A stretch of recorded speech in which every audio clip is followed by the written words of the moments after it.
Magandang tanghali Pilipinas. Narito ang pinakahuling ulat ng panahon mula sa Pag-asa. Lumabas na ng Philippine Area of Responsibility ngayong umaga ang bagyong Opong na may international name na Bualoy. Alas 10 ng umaga, ang sentro ng bagyo ay nasa layong 645 kilometers kanluran ng Sangley Point, Cavite City.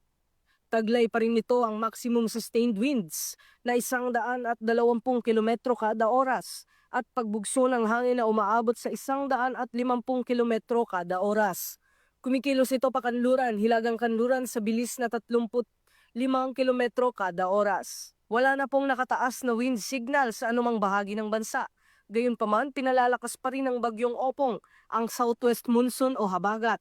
Kaya asahan ang malalakas na bugso ng hangin ngayong araw sa mga bahagi ng Luzon, Kanlurang Visayas at Negros Occidental. Maalon hanggang napakaalon pa rin ang karagatan sa mga sumusunod na lugar. Hanggang 3.5 metro ng alon sa paligid ng Lubang Islands at Kalayaan Islands. Hanggang 3 metro sa baybayin ng Batanes, Cagayan, Babuyan Islands, Isabela, Ilocos Norte, Zambales, Bataan, Calamian Islands at Hilagang Palawan. Hanggang 2.5 metro naman sa Aurora, Pulilo Islands, Occidental Mindoro at iba pang bahagi ng Palawan. Bawal pa rin pong pumalaot ang maliliit na sasakyang pandagat sa mga nabanggit na lugar, lalo na kung hindi sanay o maayos ang gamit.